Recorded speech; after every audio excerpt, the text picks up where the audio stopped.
Good evening, and welcome to the June 7th, 2017 Council of Governments regular agenda meeting, or regular meeting. Please stand and we'll have the Pledge of Allegiance. I pledge allegiance to the flag of the United States of America and to the republic for which it stands, one nation, under God, indivisible, with liberty and justice for all.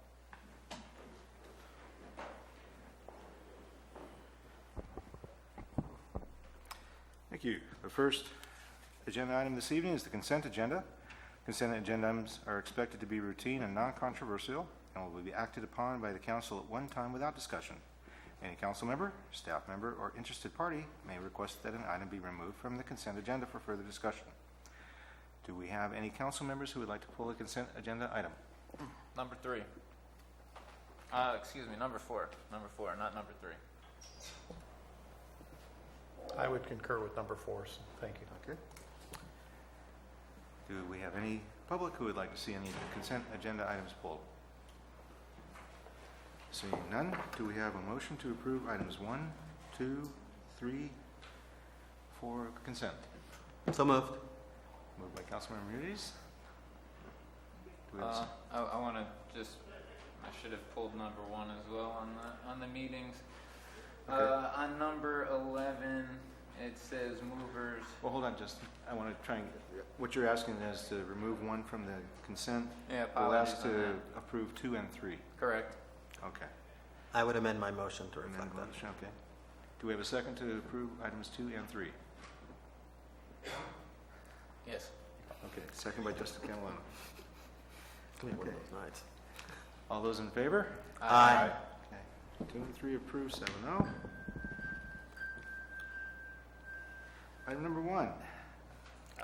The only thing I noticed on that was just a typographical error. Number 11, it said the mover was Tim and Dennis. Yeah, that should be just Tim. Yeah, Okay. nothing major. Okay. And then I'll move for that to be approved. Okay. Second. Any further comment? Seeing none, all those in favor? Aye. Okay, item number 1 approved. Item number 4, correspondence, not an action item. Justin.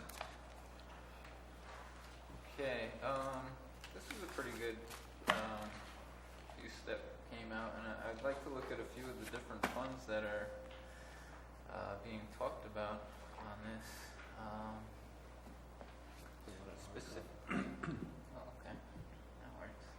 Specifically the allocations. We get different allocations, and maybe we should talk about some of these grants that we should be pursuing.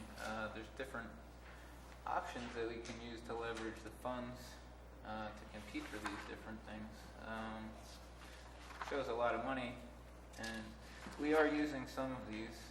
Some of them, the active transportation project, there's $100 million, and I think we have some projects that probably would qualify for that.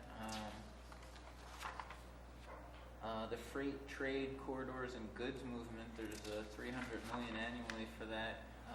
Being that we're looking at some of the corridors, 49, mainly in Route 4.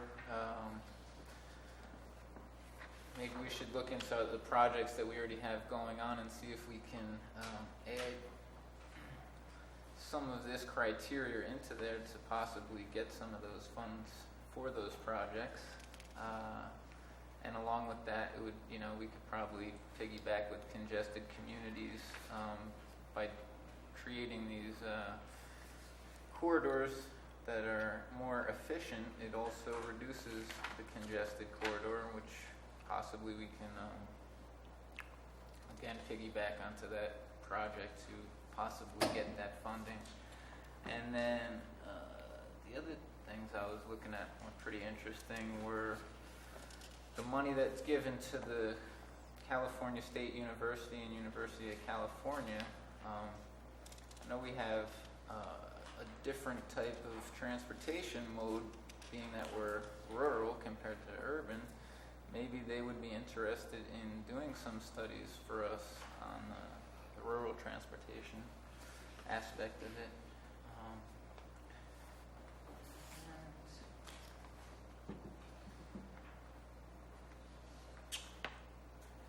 The last thing I saw was on page 26, the pre-apprenticeship programs. It's talking about California Workforce Development Board will develop guidelines for agencies receiving funds to participate in, invest in, or partner with new existing pre-apprenticeship training programs. This is something possibly we can look into for our youth, maybe look into possibly a maintenance apprenticeship program to teach our students how to be a part of the transportation industry in maintenance or even operating systems with buses and other transit-related things. The maintenance can possibly work well with the Public Works Department and such. And these are just ideas that I have just reading through all these different things that are available to us right now, and possibly look into further to get some of this money that's available. Okay. Any further council comment?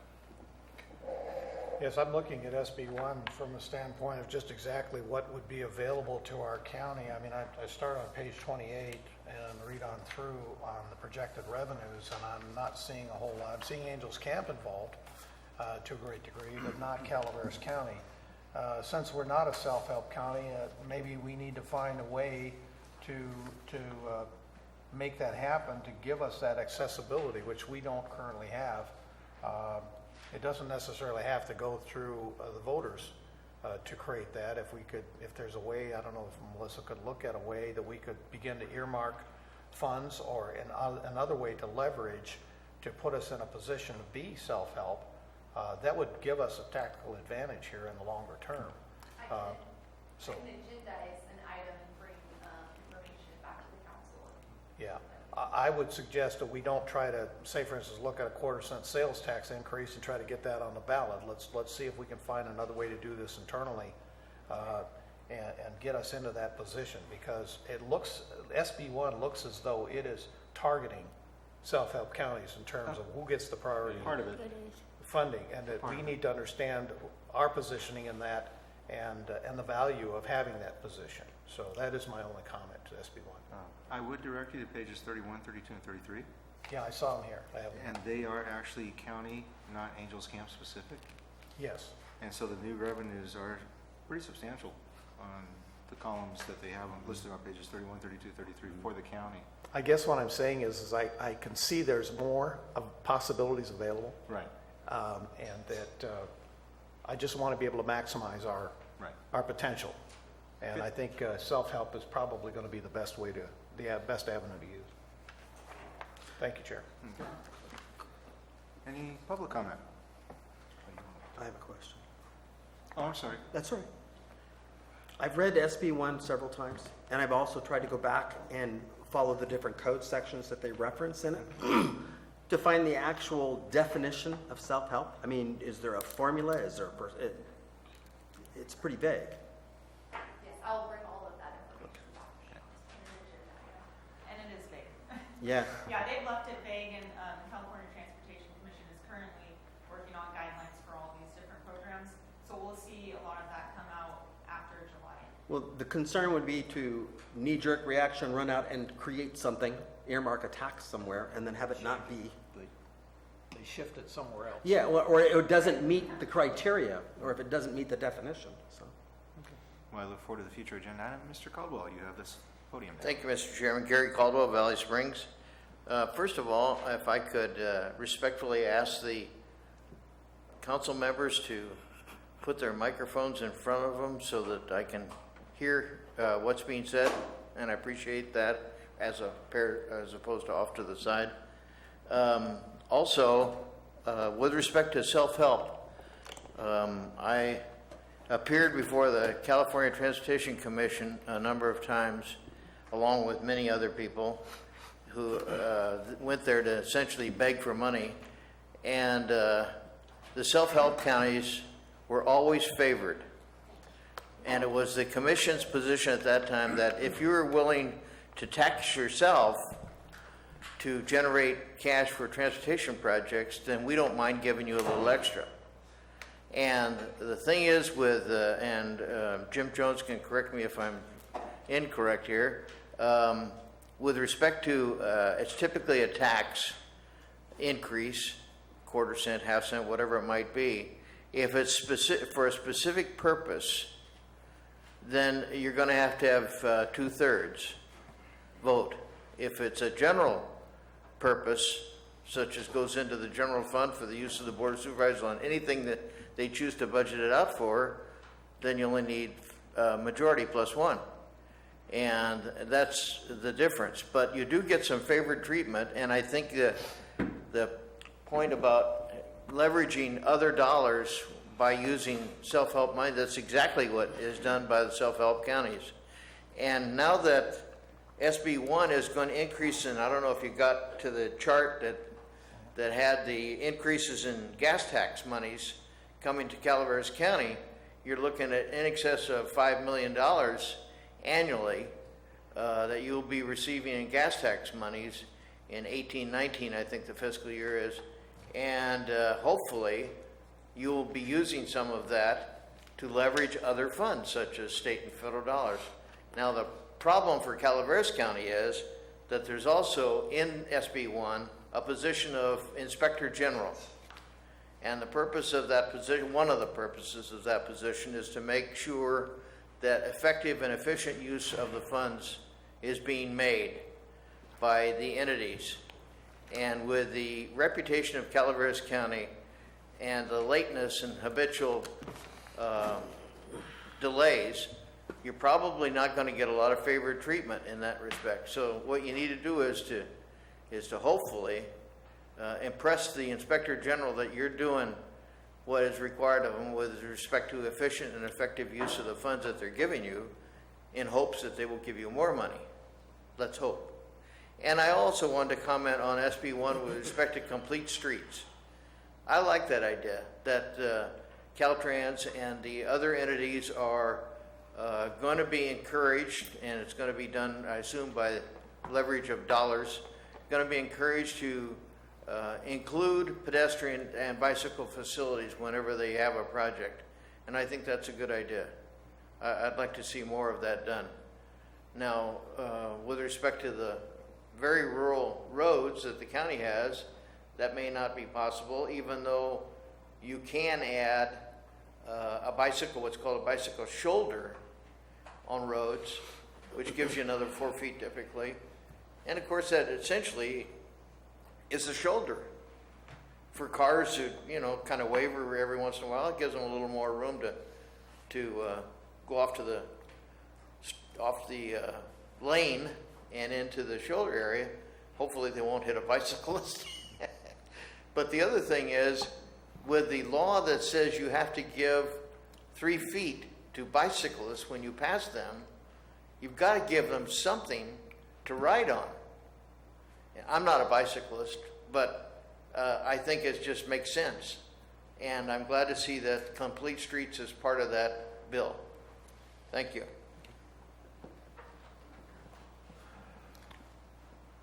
Mr. Baker. Mr. Chairman, Carl Baker with Caltrans District 10. This was going to be a report item, but it seems like we're kind of into it, so I'll just give you what I got on it. First and foremost, June 8th and 9th, tomorrow and Friday, the CTC is kicking off their process for producing guidelines for all of the programs that are being created by SB1. Some of them are being created, some of them are being amended. They're existing programs that are getting more money. They'll be webcasting those proceedings so you can watch it online. It's all on the CTC homepage, so anyone can just Google California Transportation Commission, and they'll be able to kind of see where they're going with that process of creating guidelines. Anytime we pass legislation, then we have to do some regulation to kind of fill in the blanks to implement the legislation. Also part of that process, the CTC has put out what they're calling the early implementation plan for SB1, which essentially is the plan for the plan.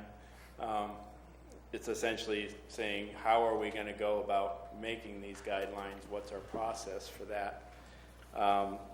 That's also available on their website. And it's actually, you know, between your choices of reading summaries from, you know, CSAC and all of the other various agencies that are putting together summaries of what it means, and trying to read the legislation and, you know, realizing that you're reading legislation and it you know, raises more questions than it answers sometimes. This is one of the better summaries that I've seen, and it also gives you some insight into what the thinking among CTC staff is, where they want to go with this. In terms of what they're calling the local partnership program, which is the $200 million a year set aside for self-help, the actual wording is the funding is for counties that have sought and received voter approval of taxes or that have imposed fees, including uniform developer fees. Well, dang near every county in the state has a uniform developer fee. So what that, depending on how this all goes down, that may mean you're in the pool. It also means the pool got a lot bigger. So they discuss in this document about, well, what does this mean and where are we supposed to go with it?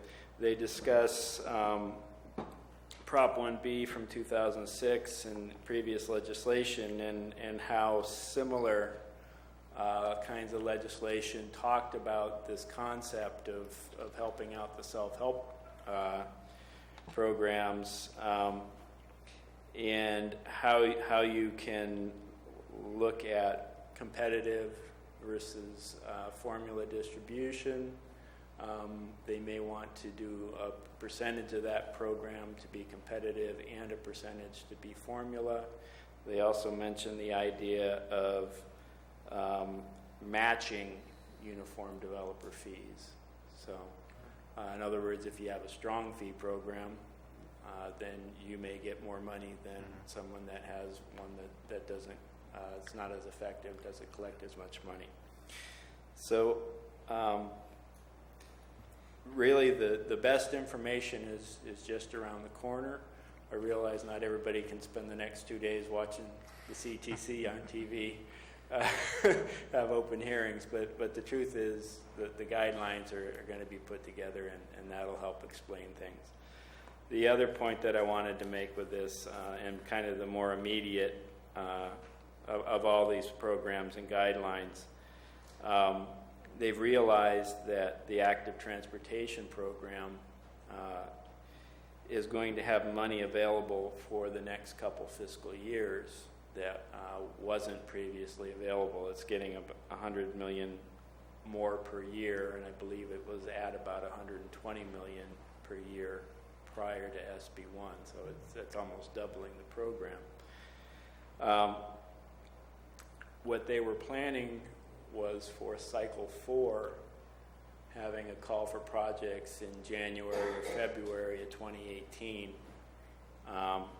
And that money would have been available in 2019-20 and 20 through 2022-23. So that money's pretty far out. So really what they're up against is having some money short-term for a program that's competitive, that takes in projects that typically have some lead time. So what they're planning on doing, at least so far, is in August, having another call. The expectation is that projects that would be eligible in that call would be projects that are already in the pipe, but that could be accelerated. In other words, that are already approved under the ATP for future years that can be moved into those next couple of years. And also for projects that fell below the cut. And Calaveras has actually been just below the cut on several of the projects in the last few cycles. So there may be opportunities for that in the short term, but it's also going to require being able to deliver a project pretty darn quick. So I think that's it for that, and I'll save the rest for reporting later. Thank you, Colin. Thank you. Any further public comment on correspondence item about SB 1? Council? I would like to say one more thing. If we're going to look into this a little more deeply, can we look into to see if our voter initiative, Measure B, makes us qualify for a self-help county, being we voted on a tax initiative? I think the issue you're going to find is that that has to be earmarked for roads, and that's a general fund. Yeah. Okay.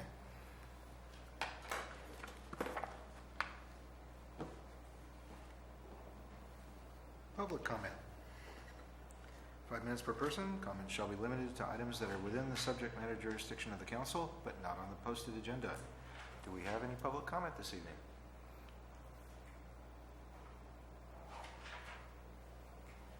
Okay. Seeing none. Item number 6, the presentation of the draft 2017 Calaveras County RTIP Regional Transportation Plan is being pulled by our staff and will be slated for presentation in August.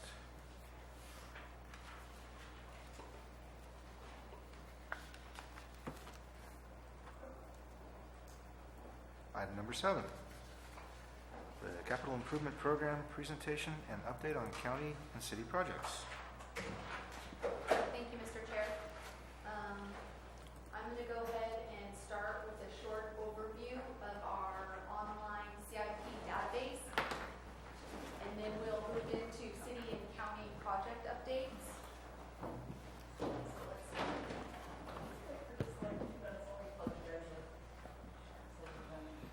Can we have about 2 minutes? Thank you, Gary.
Is this for the recording? Yes.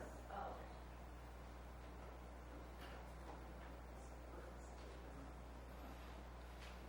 I'm surprised you leave it in hot. Is this here? Okay. Okay.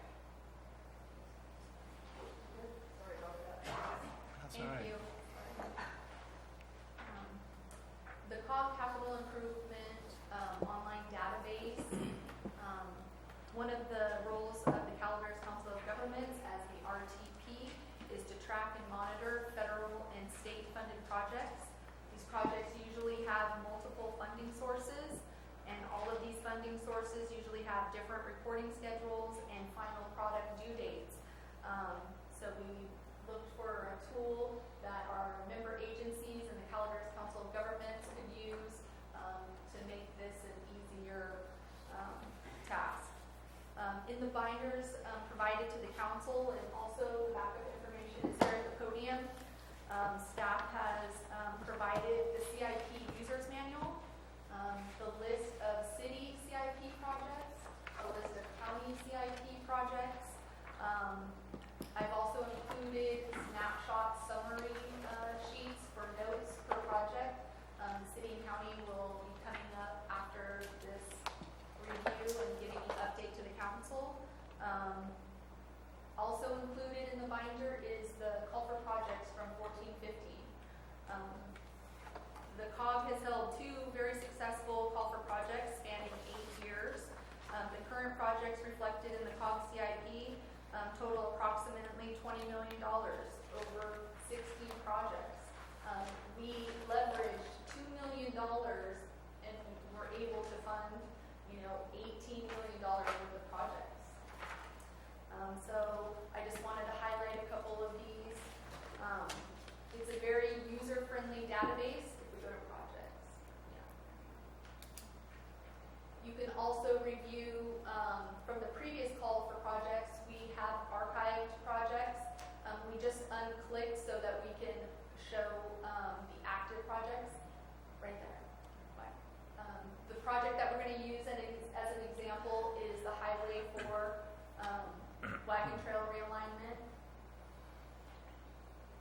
So on this first table, you can see the summary, and it has the general project information, the project description, it has a map of the project, and it has images.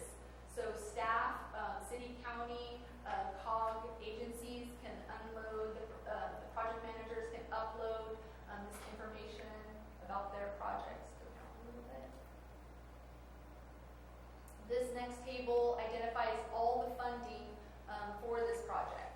And one of my favorite things is under the sunset date, the little green clock.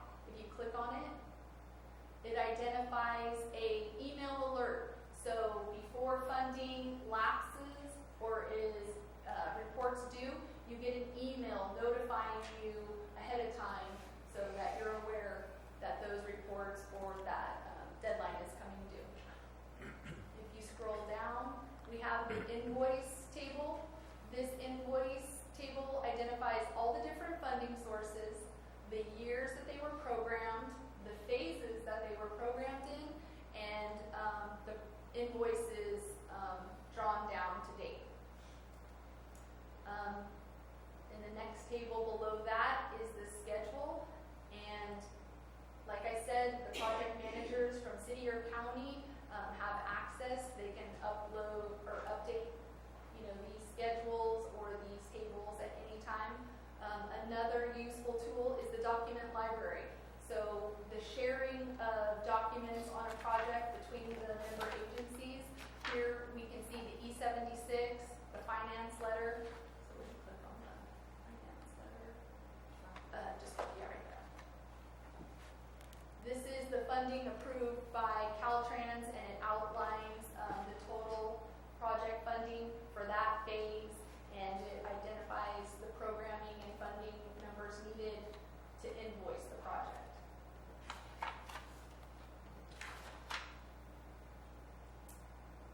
Another tool that is useful, COG staff usually reports to the council quarterly. Do you want to go up to the, yeah, we'll go to reports all the way out. There's a reporting tab. You can print out, let's go ahead and take off the archived. Below where it says both, we'll select right there. You can select active projects or archived projects. This is usually the board of directors funding summary. You can select the county of Calaveras, and this will generate just the county's funding or project list.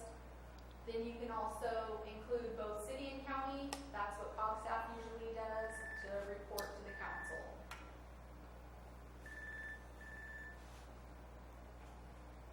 And if you don't have any questions, I'll hand it over to the city and county so they can give updates on their projects. Melissa, could you go back for just a moment to the Highway 4? Sure. The question would be regarding the time clock.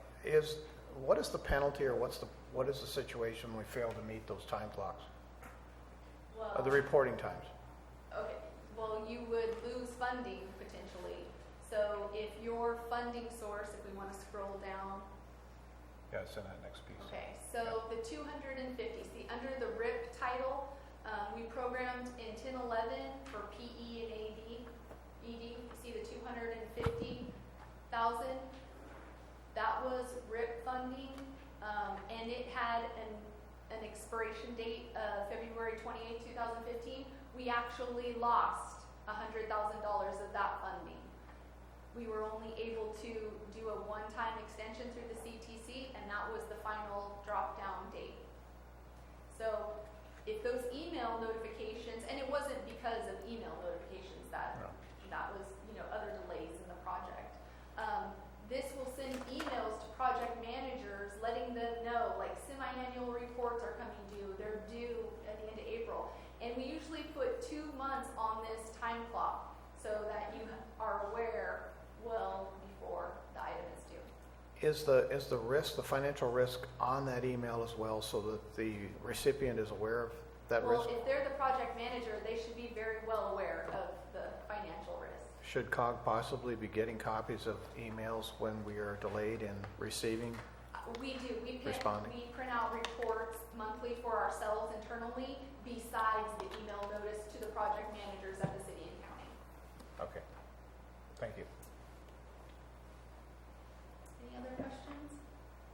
I'd like to invite Dave Hanham from the City of Angels. He has a list of projects, and he'll give an update, and if the council has any questions.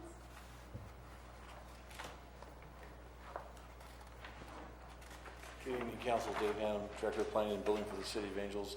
As I was going through this list, we've got some updating to do. Just to kind of give you some background with the city, when this project started, we've got a staff of 2. We added a staff member who was updating it. She left, and now we got another staff member that's going through this. However, just to kind of give you where we're at with each project. I'll start with Murphy's Grade Road. We have $321,000 for PE. We were in the process of doing that project in-house. However, our engineering tech that was doing that project left the city for some health reasons, in which case we were then going to go out to consultant to finish the project, at least the PE phase of the project. We were able to get through about 35% of the design of that project. We just have to upgrade. We've spent more money that's shown on there. It says 0, but I know we've spent a lot more than that just on our staff.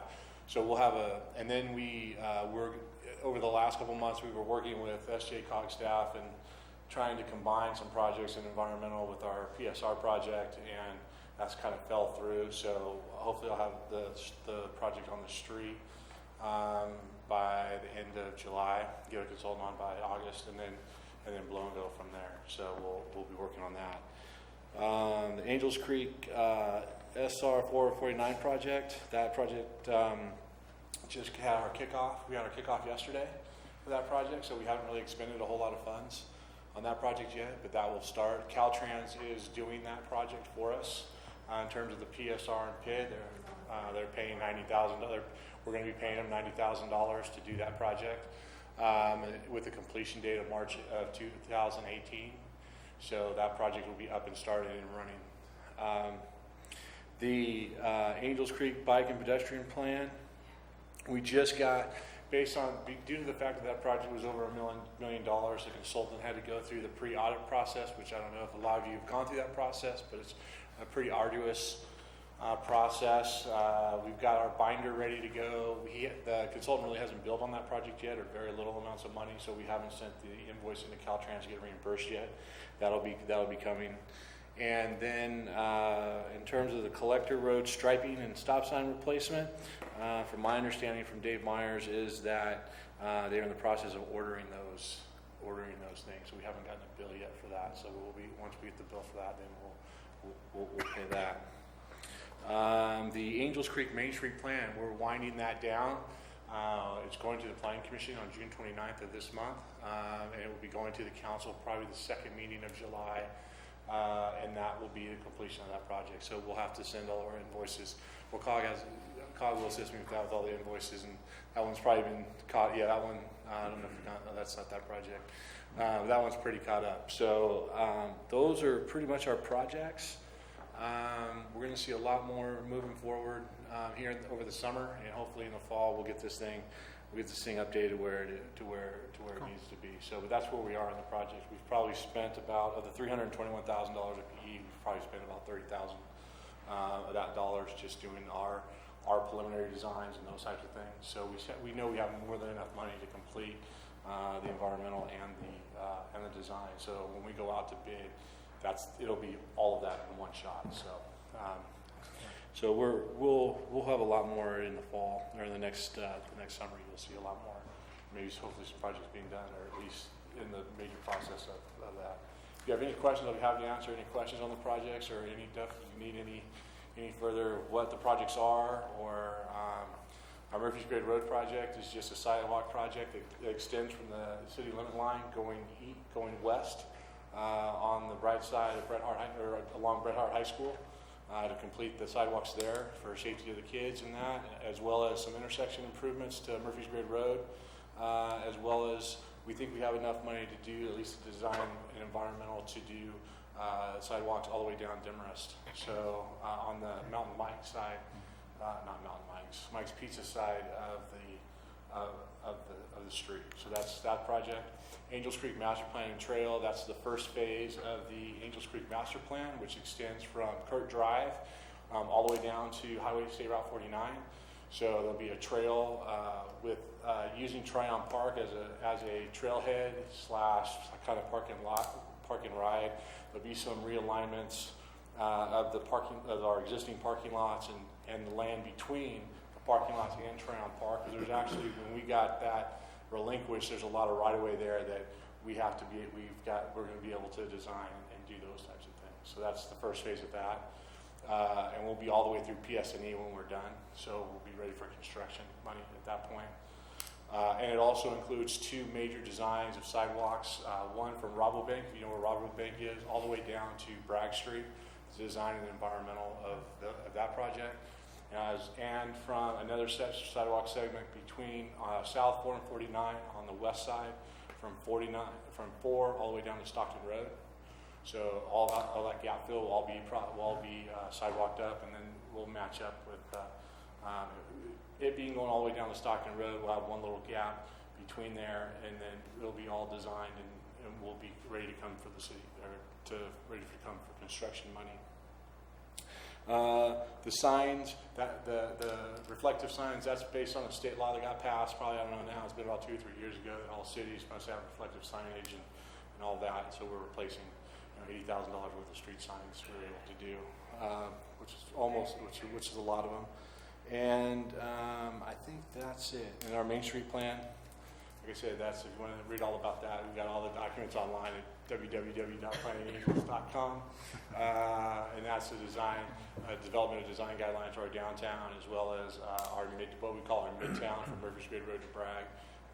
And so we're really excited about getting that in front of the Planning Commission and City Council. So again, if there's anything you would like to add, or I got a question. Sure. With the stop sign replacement, I know it just says striping and stop sign replacement, but does that include other reflective signs? Yeah, our street signs. Yeah, our street signs and our stop signs that have to be reflected. It's good that you got a separate grant compared to the whole county with their reflective signs.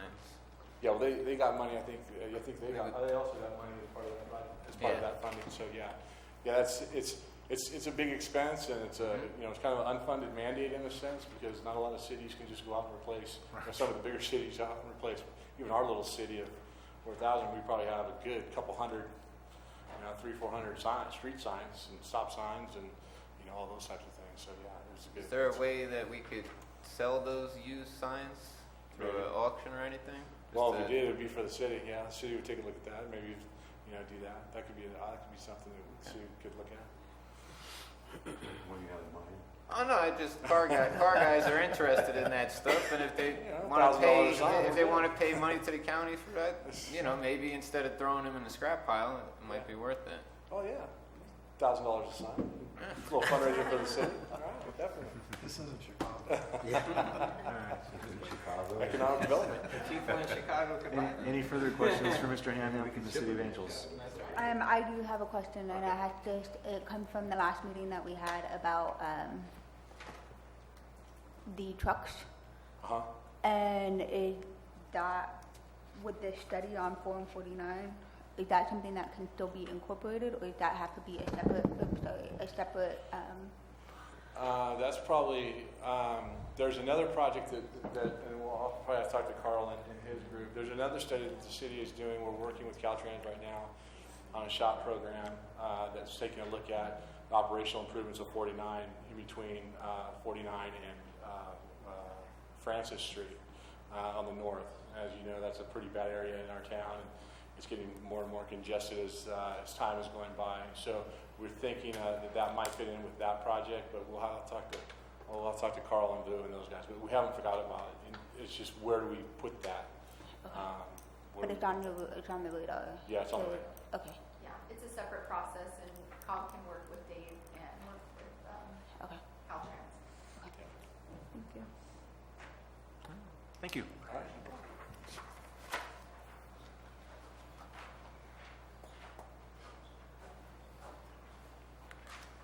Mr. Grovitz. Jeff Grovitz, Public Works, Calaveras County. So a brief update on the capital projects we have on our current list. We have a bus AVL system that we're just getting started with, generating an RFP. Bus stop improvements, phase 4, we've been doing this for quite a while. That one is currently in process. We are doing preliminary design on the new stops. We also have a bus lighting project, bus stop lighting project that's in process as well for preparing the RFPs. We also show a county road sign reflectivity project for just under $200,000. That doesn't fund until 17-18, so we will get started on that when it does. One of our larger local projects is the Mountain Ranch Road Turnout and Safety Improvement Project. That's for sidewalks, improvements to the Pope Street intersection. We ran into some environmental clearance problems, got those resolved. We are also undergrounding the overhead utilities through that corridor, and we have a marriage of a number of funding sources to be able to complete this project. We added some funds by closing down a gap infill sidewalk project on State Route 49, and at the same time added another pedestrian activated crosswalk to allow people to cross between Government Center and the hospital. We have an old project, Mountain Ranch Road Turnout and Safety Improvements for turnouts. Ran into some severe cultural resources issues on that one and de-obligated it. So we need to work with COG to update the CIP listing to get it off this list. That one is closed down. We have the O'Burns Ferry Road left-hand turn pocket where we have funding available to be able to relocate overhead utilities to make room to widen the roadway, provide a left-hand turn pocket into a subdivision there by Lake Tulloch. We are completed with our environmental documents and our design. We are currently putting together a utility agreement with PG&E, and they will be constructing it. That project is fully funded. So I expect to see that one go to construction either later this year or early in 18. We have a small project up at West Point for a bike path. We've completed our base mapping and we are beginning our design on that one. The 1226 intersection project, I signed the final paperwork on that yesterday, so that one is complete and done. The State 4 Wagon Trail realignment project that was brought up on your screen a little bit earlier.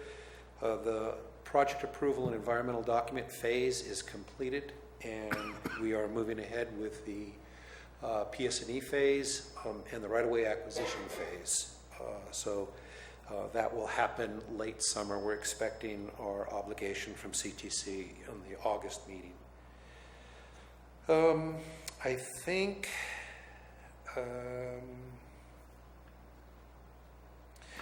that's it. Any questions on that capital program, those various projects? Thank you for mentioning O'Byrne's Ferry and the progress that's being made with PG&E on that. I know it's been a long time in coming to get to the point that you're at, so it's very much appreciated. On the Wagon Trail project, you're expecting then, and I don't want to hold you to a timeline here at all, a possibility of construction starting sometime in late 18? Is that generally where, or early 19? I don't think so. I think more realistically, 2020. Okay. I think you've got about a 2-year PS&E duration. All right. That has to go along with the right-of-way acquisition. So, and there are some funding, there's funding up in the air right now. COG has applied the county for a flat grant that would help with construction, that would allow us to do a lot more of the project. Right now we have enough money to currently work on a fairly small portion of the project for construction. Would it be helpful, Jeff, to possibly take the fiscal year in the list and bring the fiscal year more into alignment with what it really is rather than what's on this list? I just give that one as an example. If we're not going to really be into a construction phase until possibly 2020, that's fine, but it's showing here as 17, 18, and I would like to see more of an alignment with what we really are at in terms of our timelines. And if it's a need to update, then just simply an update. That would be very helpful, I think, in the overall looking at the project. Okay. That's a good suggestion. Thank you for your report out. Okay, thank you.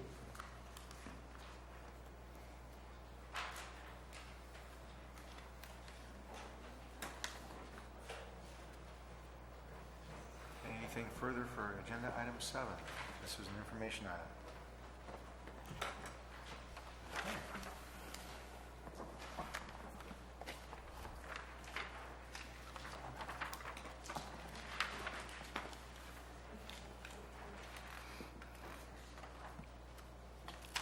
Item number 8, the fiscal year 2016-17 overall work program, quarterly report for council review and discussion. Ms. Reggio. This item is an informational item. It went to Caltrans. I need to make a correction. Under the discussion paragraph at the bottom, it says that this report was submitted on January 27th. That's actually April 27th. This is a reflection of expenditures from January through March 31st. And the total was $46,000, and that was submitted to Caltrans for reimbursement. I'd be happy to answer any questions.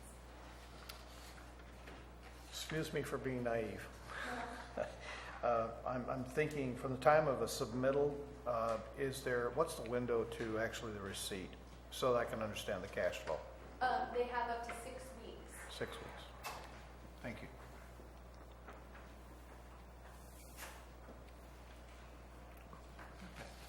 Any further council comment? Any public comment? This is review and discussion, no action needed.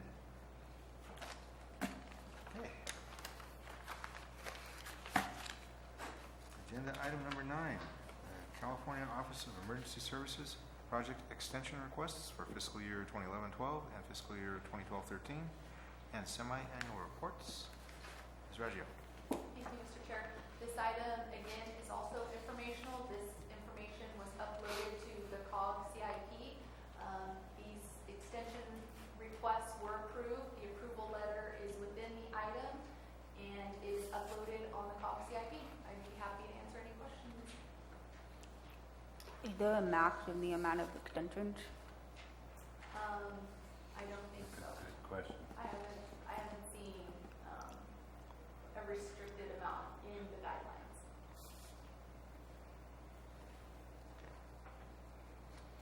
Any further council comment? Any public comment?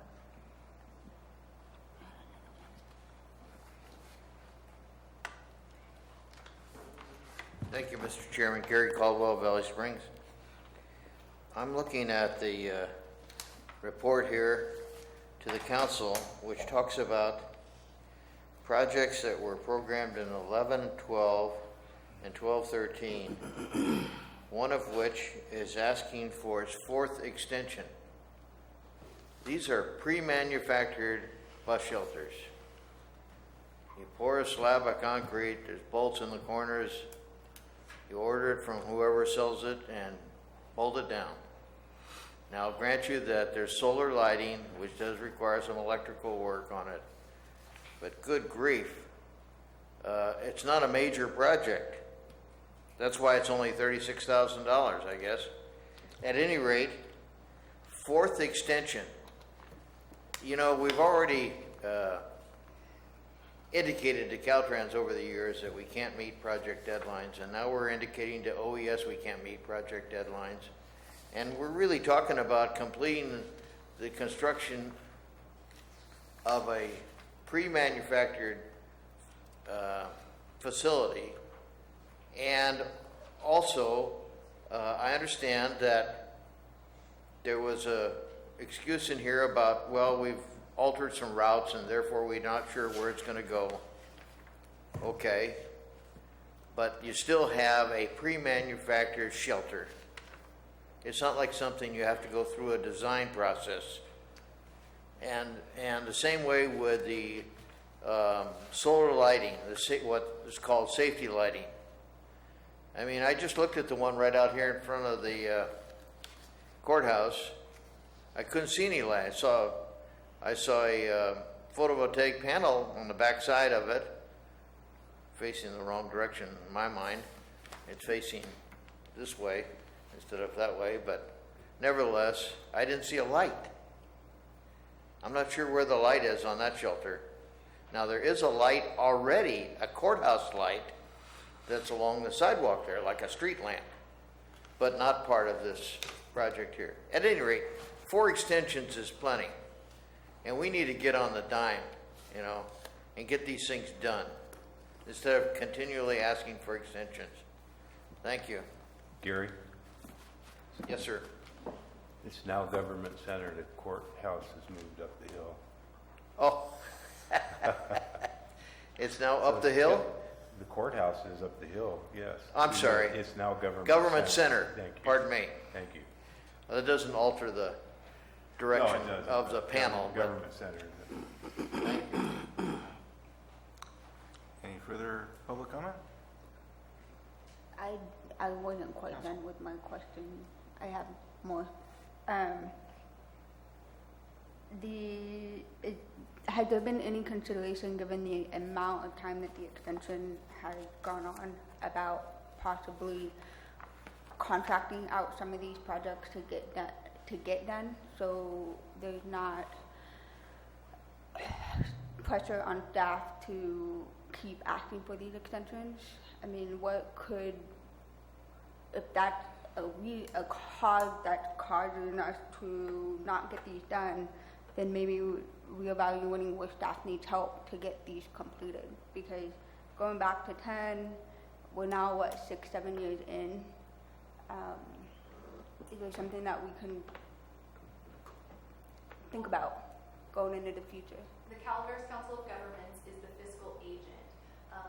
The authorized agent that signs and certifies certain assurances is Mr. Krobitz. So if your question is regarding hiring a consultant, I would defer that question to Mr. Krobitz. We're responsible for tracking and monitoring this funding. They've approved the extension. I accepted the information and uploaded it to the CIP, and it's my responsibility to update the council. I would defer the consultant question to Mr. Krobitz. The only reason I asked is because I don't want this to affect future funding if we try and apply for that to show where we're at in a percentage. If they need help, then I would rather see that act of help and see how we can help accommodate that than lose funding in the future. I'd be open to that, any help that Mr. Krobitz would need, and that is definitely a concern in reflecting late reporting, multiple requests for extensions. We are anticipating these, PTMISCA and CalOES will be coming out to audit, these transit capital projects. So.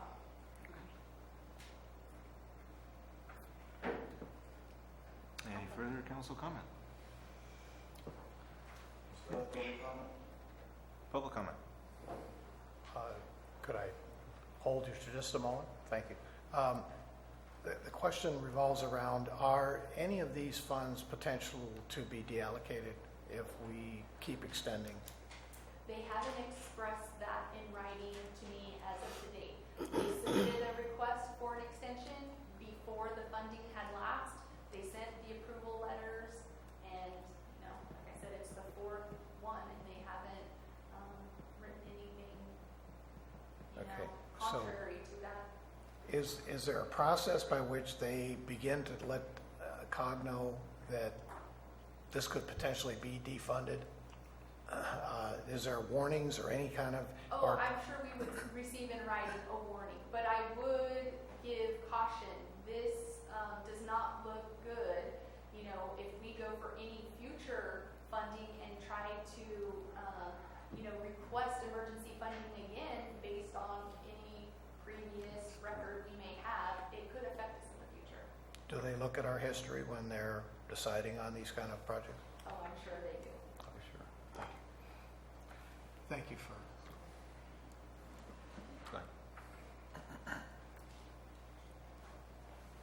Cliff Edson, San Andreas. Has anybody considered that we're just 2 years, less than 2 years away from the biggest catastrophe this county has ever had? And that Public Works was actually the most unsupported work group in the whole county. No support whatsoever from administration. So, we just had the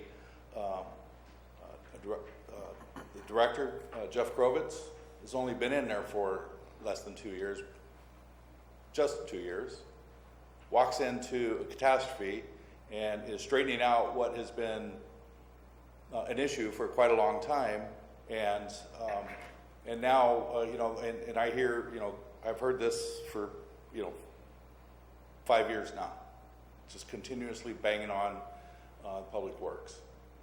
Well, you know what? They're working as hard as they can to straighten it out. They have good leadership now. They're making headways, and they're going to straighten it out. Now, OES, I'm sure, is aware of the situation here, and I don't think they mind at all giving them an extension for that. At all. So,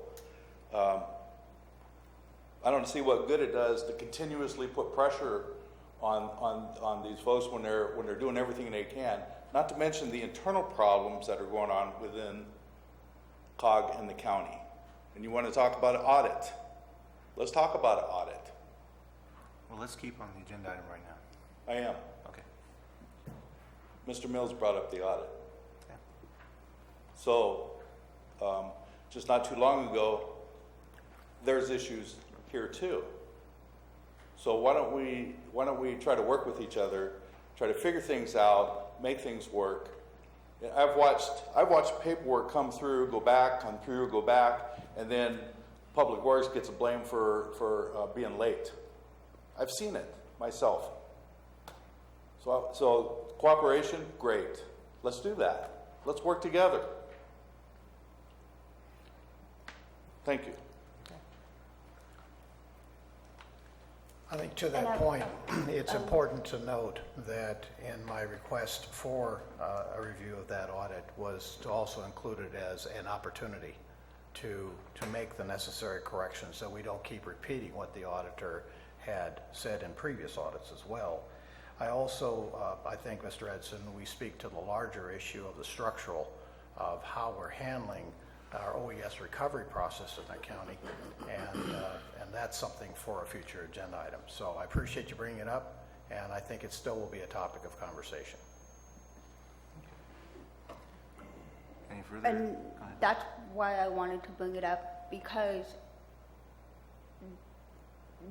Public Works is getting pounded from each different way, and I would like to see that if they can reach out and get help from the other entities that are in this partnership, I would like to find out how we can do that, and whether that is the city stepping up and helping, or COG stepping up and helping. If we can't do it internally, then I would like to start seeing some creative ideas, whether that's just one project gets consulted out to alleviate some of the pressure that they're getting. I mean, the recent weather, that they're dealing with roads, it's not going unnoticed, but there are other things that we need to address so it doesn't affect us in the future.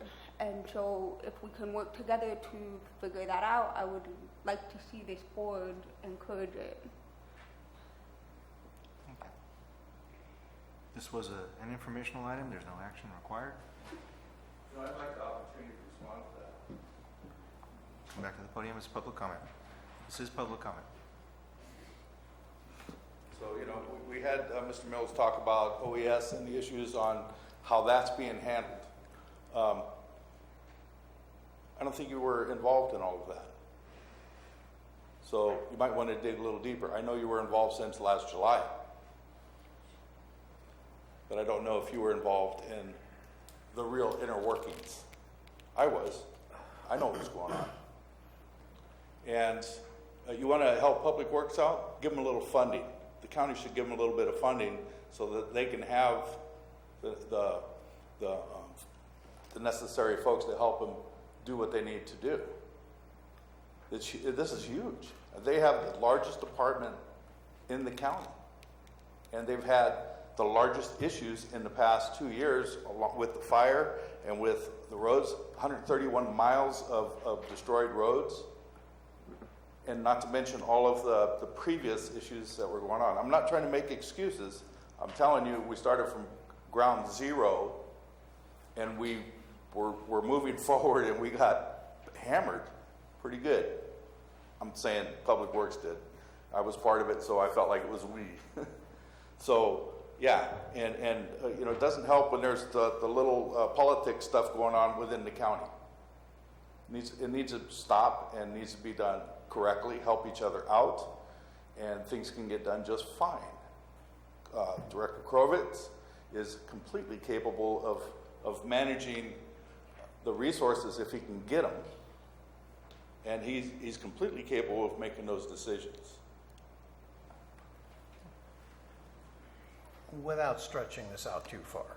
I think we're going to get off the agenda items, so I would just defer at this point. Okay. Seeing no further public comment or council comment, we'll close item number 9.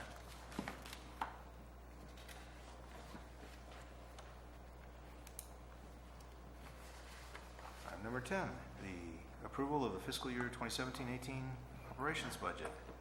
This is a public hearing. Introduction by Ms. Reggio. Thank you, Mr. Chair.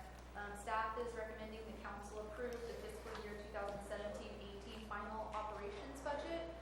If you look at attachment 10A in the spreadsheet, very minor changes from the draft. There's a decrease in the top portion under salaries and wages. That's because we budgeted the health care costs at actuals, and then a small decrease, a small increase in the expenses portion. And staff is recommending the council approve the operations budget. And if you'd like to open the public hearing also, Okay. and I'd be happy to answer any questions.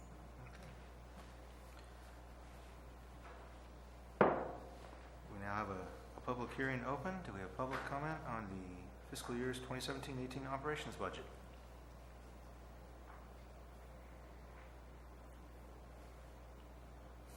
Seeing none, we'll close the public hearing. Any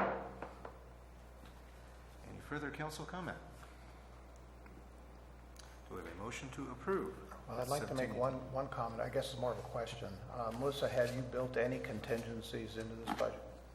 Yes, there's $20,000 worth of contingencies under line item 5990 in the expense portion of the spreadsheet. Page 61. Page 61. Okay. 5990. But beyond that, that's where you feel that you're comfortable with? Yes, we've budgeted that over the last couple years. We will realize some salary savings, but I have budgeted the executive director's position at fully benefited. You know, that includes, you know, family. PERS and everything. Then I will come back in October when we do the overall work program amendment number 1, and we can identify what the carryover was from 16-17, and we can make any amendments at that time. And you'll do a potential budget adjustment at that point? Yes. Okay. I'll also do a whole year-end budget item and go through, you know, all of 16-17. It's just, I almost feel that 20,000 isn't quite enough. I don't know why. I just, from history, says 5% should be where you should be looking. And then we have an operating reserve in this I saw that. operating Right. account, and we can have that discussion also in October. Thank you. So having said that, do we have a motion to approve? So moved, Mr. Chair. Second. Any further council comment? Any further public comment? All those in favor? Aye. Sure, 7-0.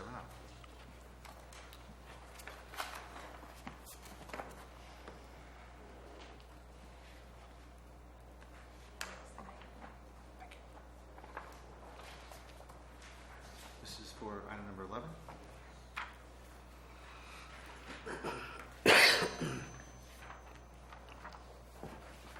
Agenda item number 11, resolution number fiscal year 17-27, approving the fiscal year 17-18 overall work program agreement and planning, programming and monitoring expenditure plan. Ms. Roggio. Thank you, Mr. Chair. I just handed out the worksheet. It's included in the overall work program narrative that's within the agenda packet, but I also wanted to include this one. It's a little bit bigger font, and I've highlighted the changes from the draft. So the council approved the draft at the March 1st meeting. A couple of the changes, the regional transportation plan update, we had anticipated it being complete earlier, so I put it back on the 17-18. So, and I've also reflected the carryover funding of RPA funds. The next item, work element number 17-18.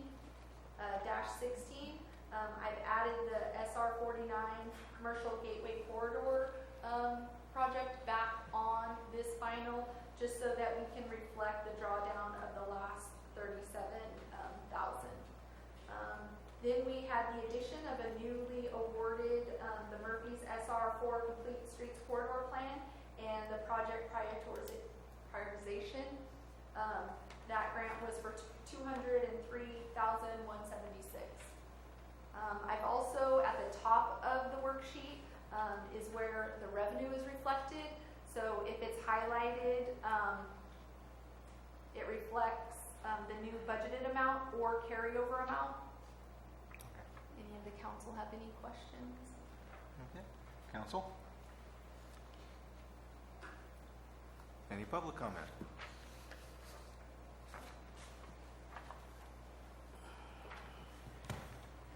Thank you, Mr. Chairman. Gary Caldwell, Valley Springs. I was looking at the risk of having Mr. Krovitz's manager come up at the podium again.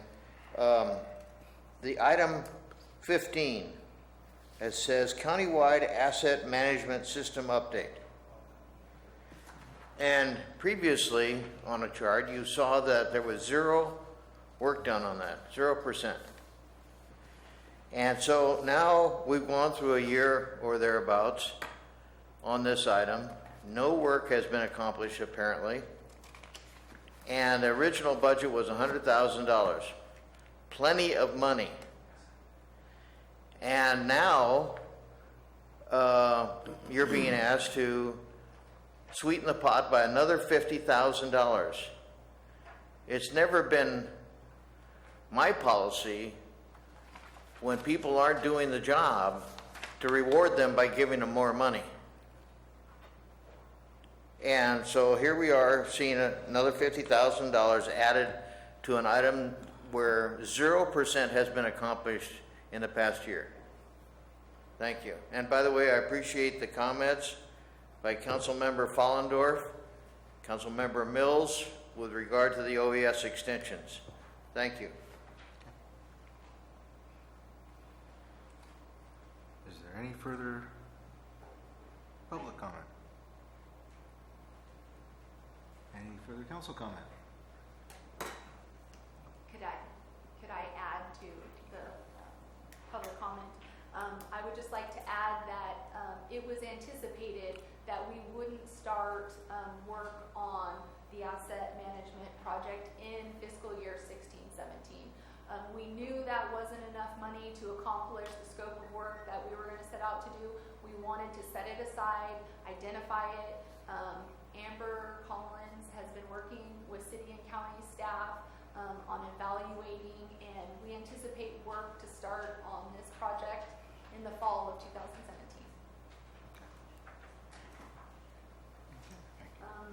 I also would just like to let the council know that these budgeted amounts at the top under the revenue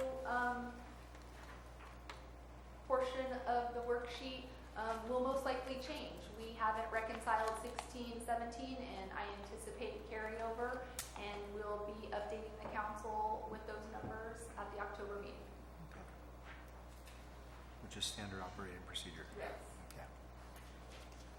And this has been approved and recommended by the TAC. Yes. Do we have a motion to approve the fiscal year 17-18 overall? So moved. And we have a second. Second. Moved by Councilmember Muniz, second by Councilmember Tofinelli. Any further council comment? All those in favor? Aye. 7-0.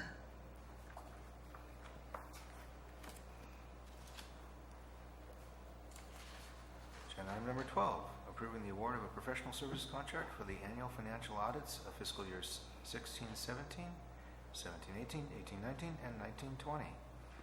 Ms. Raggio. Thank you, Mr. Chair. The Calaveras Council of Governments released a request for proposals for the fiscal year compliance audits on April 5th. The closing date was May 5th. We received two proposals. We had an evaluation committee consisting of the city finance director, the county auditor controller, and the COG interim executive director. We scored both proposals, and staff is recommending the contract be awarded to Richardson and Company. I'd be happy to answer any questions. Mr. Hadji, are they willing to take us on again Yes, they are. with the appropriate adjustments that we talked about? Yes, and that is in the next agenda item that I will Thank you. be talking to. Yeah, I was just wanting to be sure everybody knew there was a next agenda item Yes. attached. Thank you. Any further council comment? Any public comment? Do we have a motion to approve the award of the professional services contract to Richardson and Company? I move we approve. We have a second. Second. Second by council member. All those in favor? Aye. 7-0.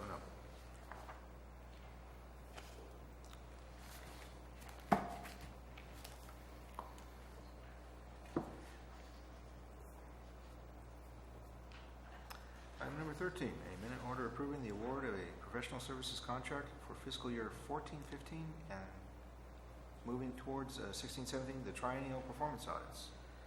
Ms. Raggio, or Amber Collins. Good evening, Council.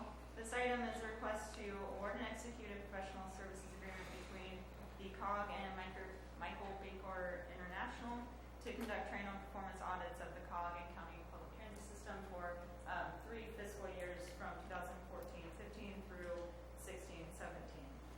The COG, through the Transportation Development Act, is required to conduct performance audits every 3 years of its activities and the activities of the public transit system that is funded through TVA. Our last audit was adopted in June 2015, so this one must be adopted by June 2018. We received 3 proposals. We reviewed the proposals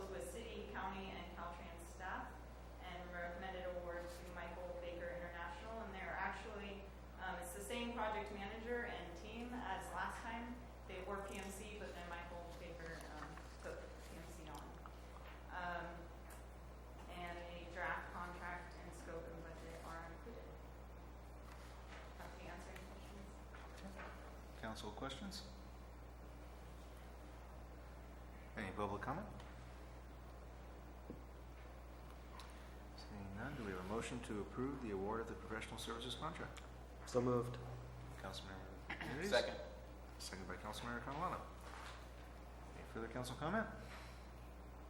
All those in favor? Aye. Approved 7-0.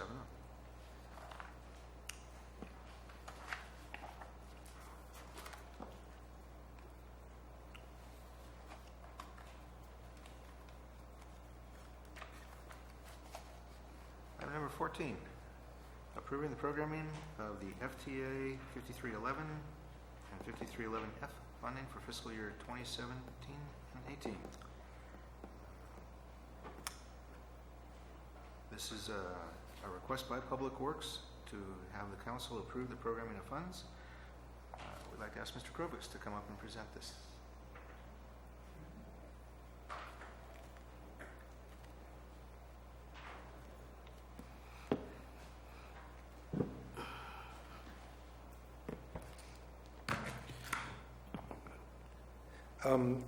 These items are to provide funding for expenditures on 5311 and 5311F.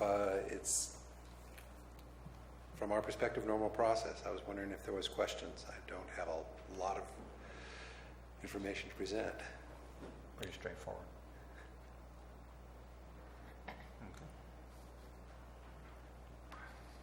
Council, any council questions? If that's the presentation. Okay. No council questions? Any public comment? Seeing no public comment, do we have a motion to approve the programming of the FTA? Hold on, Dave, Hannah. Two more questions and answered, or question and comments. One is that, and I didn't get a chance to call Public Works today, but in this funding, it's my understanding this funding can be used for, transportation services, and right now they're showing that some of this money is to go to the Gold Line, Stockton Gold Line, and staff, based on what I'm reading in this staff report, is that the Gold Line is not even going to do about $3,100 in this year. And is there any way that money can be diverted somewhere else where potential monies could be used to make something a little more profitable?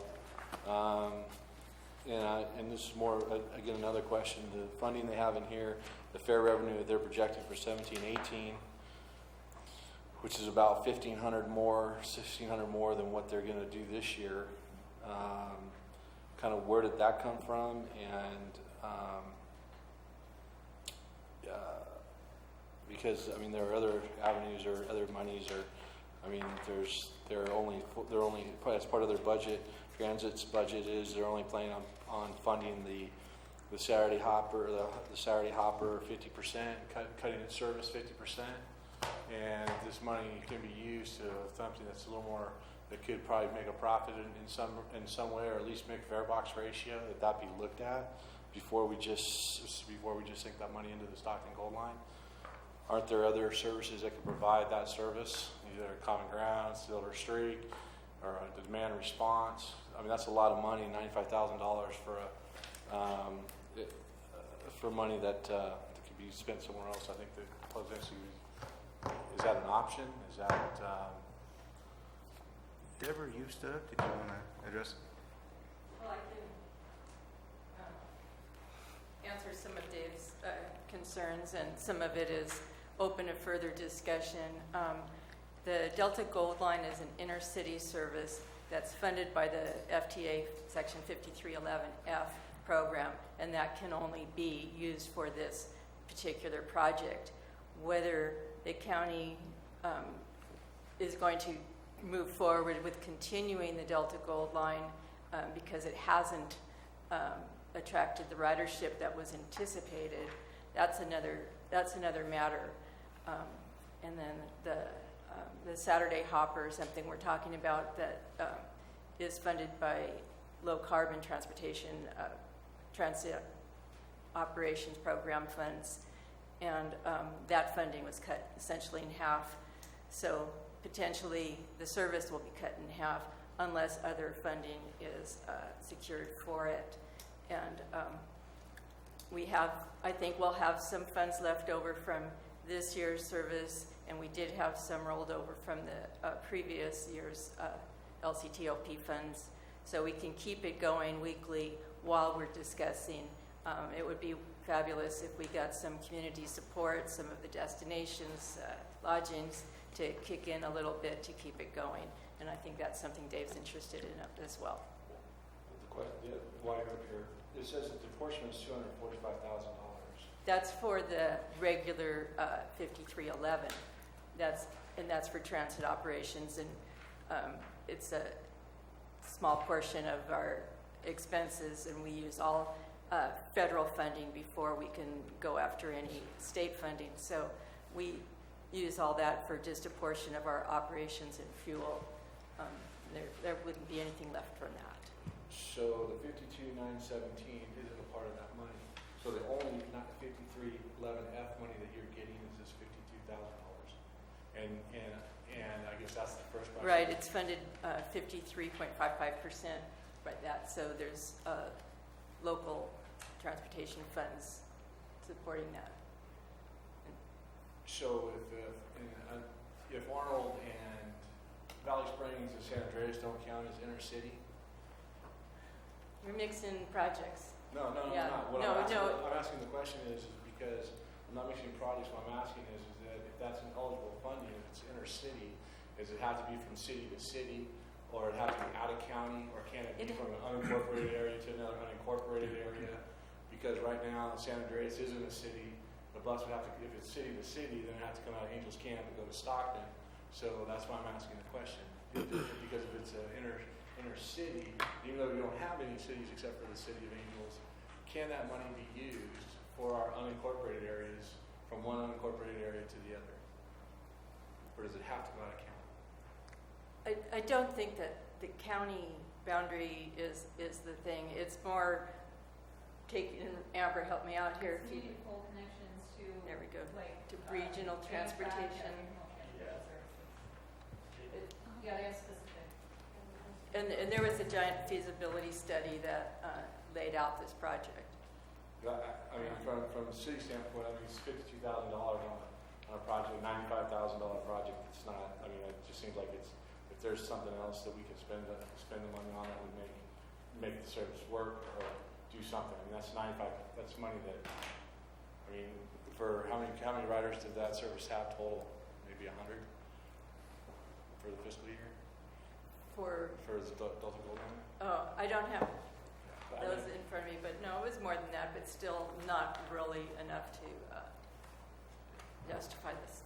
So that's from the city's perspective. I mean, we'd like to see if there's something else that we try to spend that money on that would be more beneficial than the Gold Line. That's all.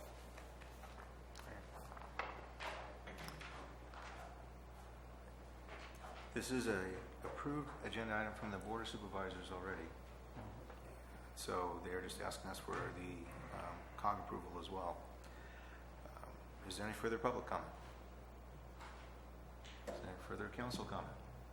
I will have to echo what Dave's concerns are, especially when you guys brought up the Saturday hopper and the funding getting cut there with the contribution that the city's giving to help with transportation. We want to make sure that our dollars are being utilized to the max capacity.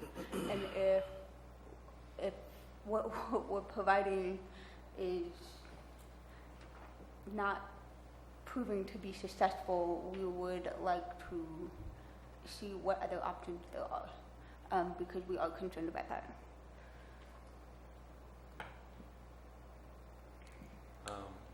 Any further council I'd like to comment? know, is there a timeline where we have to, obviously there's a timeline, but what is the timeline to have these funds approved or not approved? When do we have to put these in for that option to get approved or not approved? As I stated in the staff report, this item was due to Caltrans on May 25th. Okay, So we're already So late. it's already late. Okay.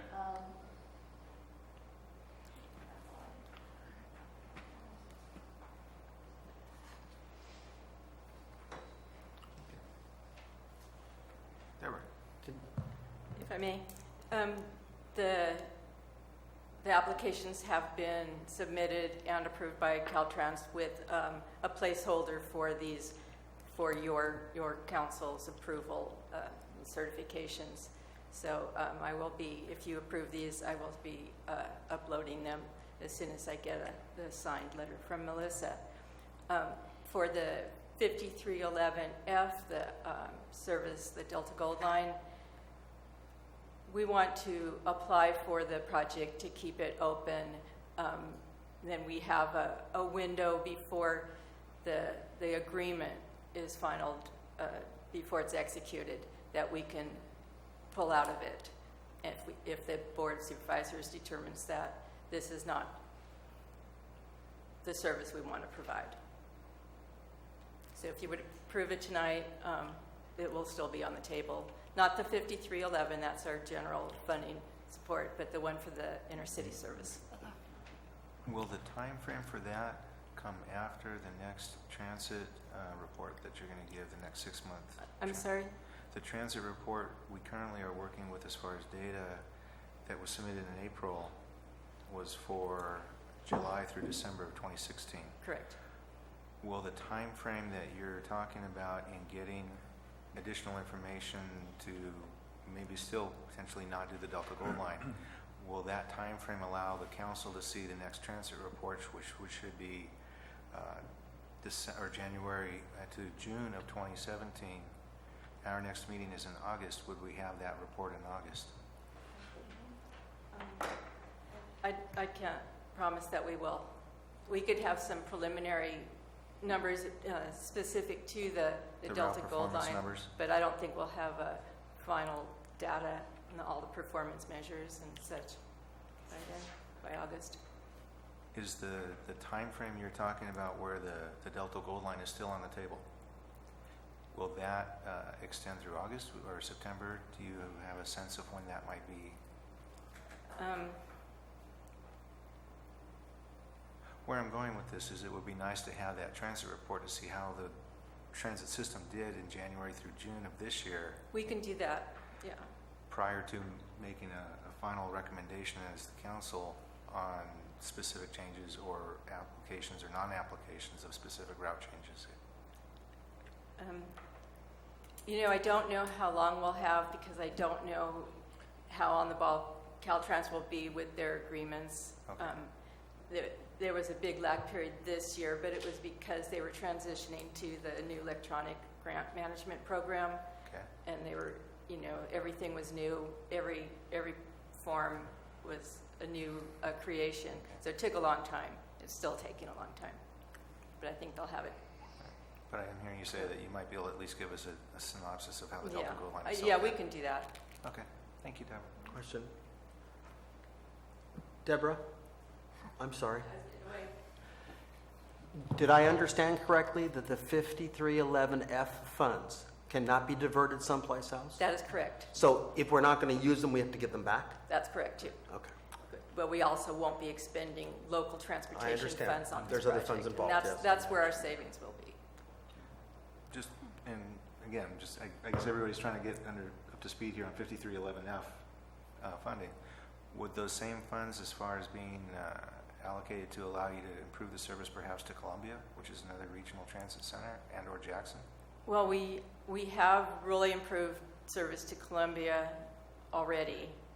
Would this funding, though, be applicable Well, to that? I think, yeah, that's, I don't Again, have we're- an I answer. think we're I don't getting have a a lot good of what answer. ifs here. I don't think we're at a point where we're ready to expand the service further. I think we're in the process of tightening. Okay. Yeah. All right. Thank you, Deb. Mr. Baker? Just to be clear, the 5311F is a grant application for a particular service. Columbia doesn't count, Sonora doesn't count. Okay. You really have to make a connection to other services like Greyhound or Amtrak that provide intercity. So when you're coming from a rural area, you need to be going to an urban area and connecting to transit that allows people to move. Stockton has the ACE train. Yeah, exactly. Jackson is a little more complicated because presumably you could get to Sacramento from Jackson, but I don't know that the Amador service to Jackson would be considered the connection that they'd be looking for through that program.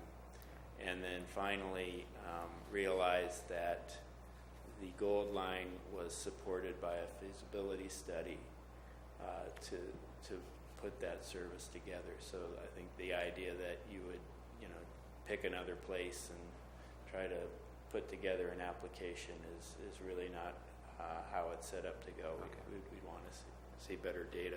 Thank you for the clarification.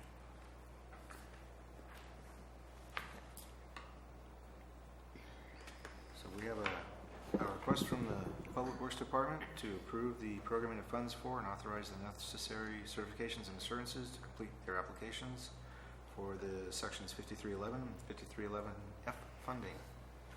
Do we have a motion to approve? So moved. Second. Motion to approve in a second. Any further council comment? All those in favor? Aye. Approved 7-0.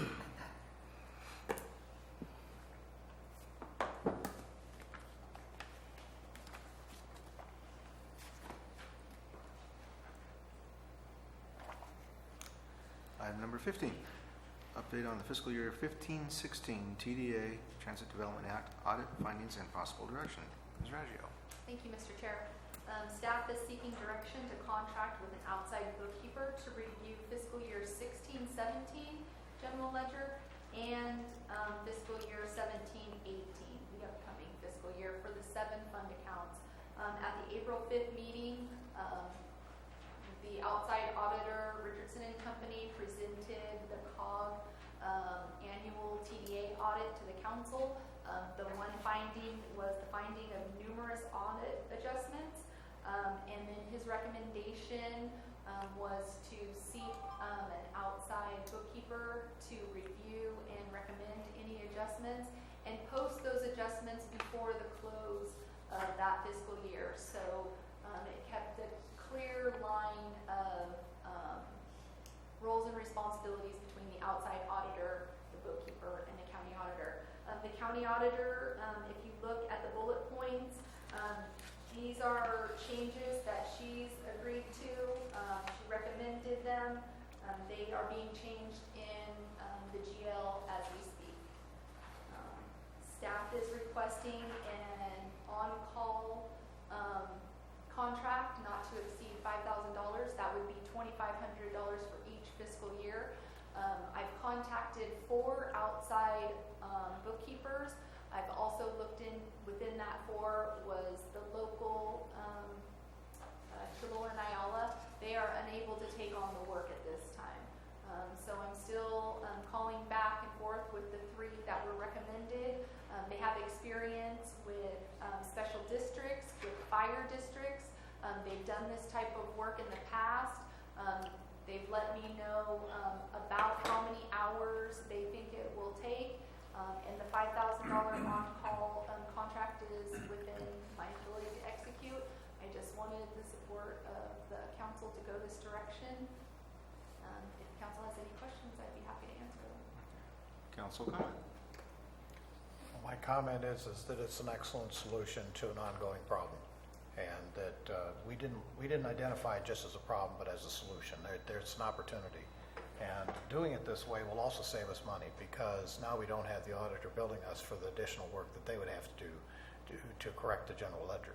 So that's a real critical piece of this, and also keeps our funding streams correctly aligned as we move into that audit. So it's a win on all points. So I thank you for the solution. It's well within the scope of what we need. Thank you. Another item, when I bring back year end, I think we've seen in updates or year-end presentations presentations to the council previously, like our funding accounts, like RSTP, Bike and Ped, and LTF.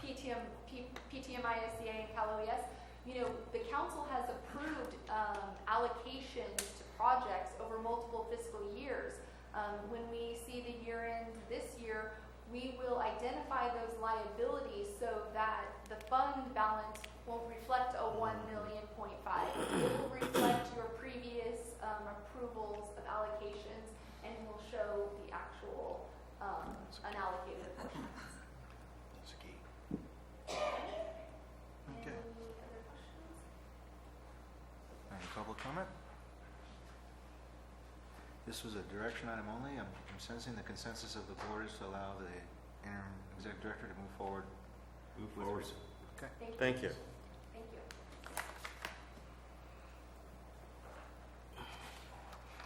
Agenda item number 16, county report. Mr. Kravitz. Jeff Grovitz, Public Works. Do not have a lot to report.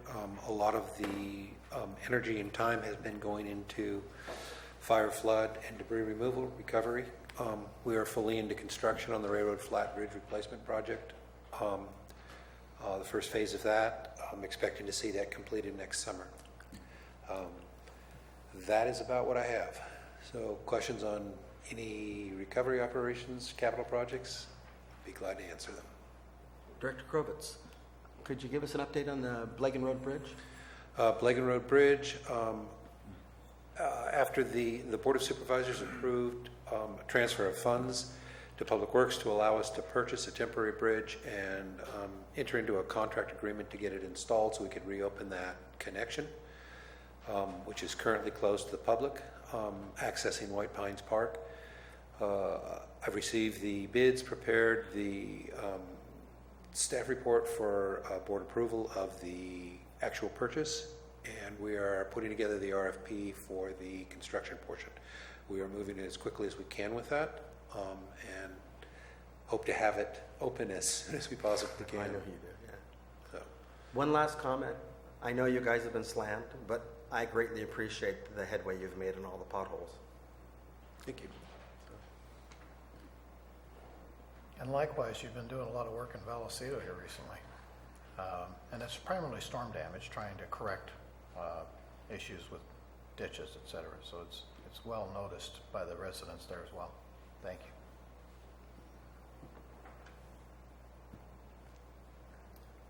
Thank you.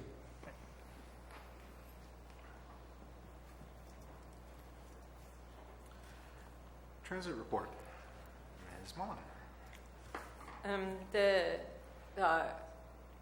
professional services agreement for the operator, the transit operator, paratransit services, will be going to the Board of Supervisors next Tuesday for an extension to a 9-month extension to March 31st. And we're working on the RFP, a new RFP for transit operations right now. And so a lot of energy is going into that. And then another news, thanks to all of you who helped out at our fair booth in May. I thought that was really nice of you to come out and help out and talk to the people and watch the kids grab the candy for spinning the wheel. And then I thought the outreach was really good. There were a lot of people that were interested in finding out about the buses and saying that they're going to ride them. Even Mrs. Hopper, who was very excited to find out there was a bus service named after her. So, and the shuttle showed really good success. We did it pretty differently this year. It just ran between the stop in front of Safe Mart to the fair, back and forth on 3 days of the fair, and it had 321 passengers. And so it was a lot more cost-effective for us to provide. Last year we had tried to provide service to Valley Springs and Arnold, and made a lot of more vehicle service hours with we had twice as many passengers, but still it cost more than twice as much.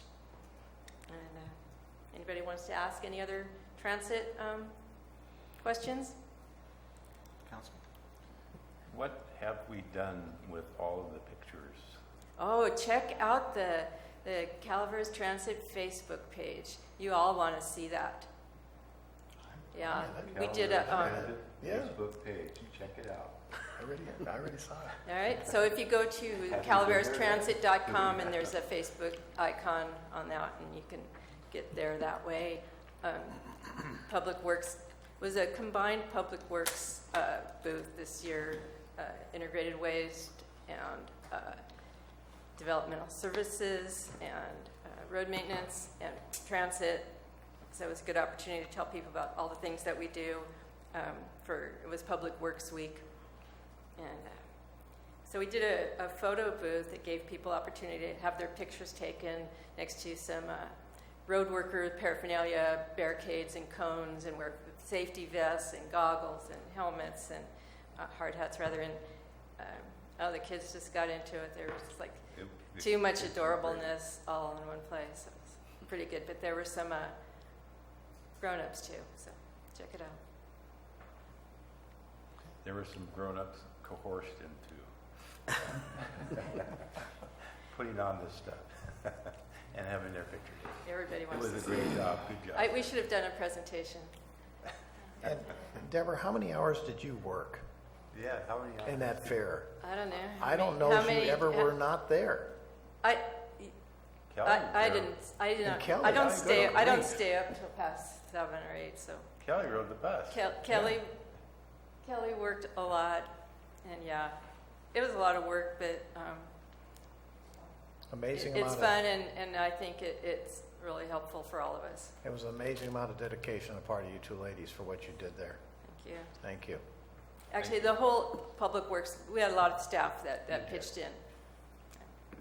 Anything? Any further comment? Thank you, Deborah. City report. Mr. Hanham.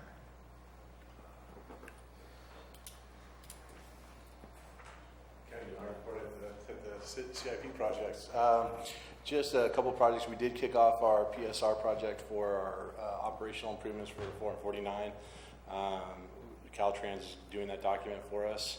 And hopefully, like I said earlier, it'll be done in March, so we can move on to the next phase, which is project approval and environmental determination. We are moving forward. Caltrans is moving forward with the SHOT project with the city, and we're getting more information on that and what all that's going to entail. So we're going to be moving forward on that. We just received an application again for Marchbank Medical Center, kind of on a land use note.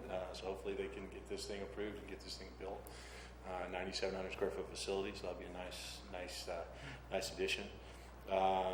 We've out of our last subdivision in terms of just kind of give you an idea, we've sold about 12 homes out of 55.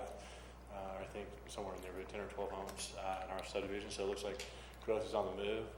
I don't know if you've seen traffic through Angels Camp, but it's picked up dramatically over the last couple of weeks. It's been flying through with graduations in the lake and all that. So we're noticing a big rise in that. In terms of projects, we'll be finishing up the Main Street plan here next month, and that'll be a good project and start to look to fund projects out of that. And the city, let's see what else. In terms of our Murphy's Road project, that project we're going to get really started on hopefully in the next couple of months. You'll see a lot of movement on that project. It's been stagnated a little too long, and we've been kind of deciding which way we're going to go. But we decided that we're going to go out.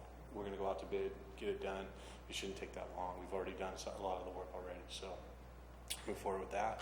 Other than that, unless anyone has any other questions or anything I'd have to be answered. So, Thank you. All right, thanks.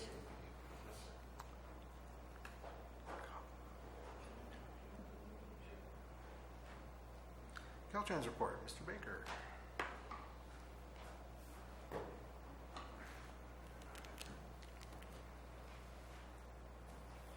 Thank you, Mr. Chairman. So my first item, I think we've fairly well covered. I guess the one part of SB1 that I haven't addressed as much, which has kind of just been our ongoing discussion about our asset management program and how our shop program is changing to address the complete streets, address having more flexibility in how we put our projects together, being able to address local concerns more. SB1 just gets thrown in the same box. Now we got more money to work with that same program. There's going to be there is a considerable amount of planning going on within the department as to how do we ramp up, how much of this can we contract out, not just the construction, but also probably some of the project delivery. So that's all a work in progress. I promised probably in February or so, I think it was, that we would have our asset manager come and give a presentation on the asset management program and essentially how we're updating our project delivery to address complete streets. And we deferred on that basically because that program was being designed as we're going, and we've reached now where we're putting together the project initiation documents for the 2020 shop. So we're actually starting to work with that program. So we know a lot more about it now than we did then, and it's looking like August might be the time that he'd be available to come and do a presentation. I'll give you an update on that, but that's looking like the most likely scenario. And as I say, at the same time, I don't see how he does that presentation without talking a little bit about SB1 at the same time, and how we work to not only change our program, but to really radically ramp up how much we're going to be able to deliver through it.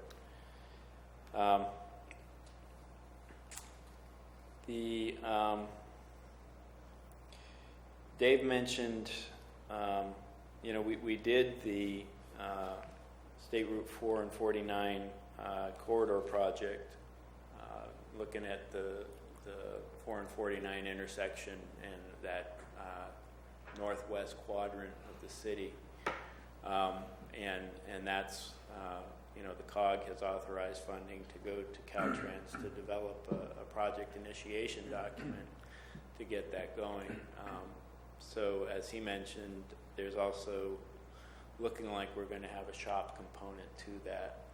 So that is, I went into a meeting thinking we were talking about Dave's project, and it sounds like Caltrans is going to kick some money in. So exactly how that shakes out, I don't know yet, but the hardest part of the project is has gotten a little bit of a boost. So, like I said, we haven't even done the PID yet. Nothing's programmed, so but it's a good indication. What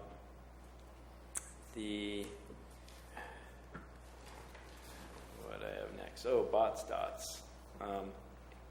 We had an announcement that the department is abandoning bot stots. Bot stots are those little ceramic lane markers.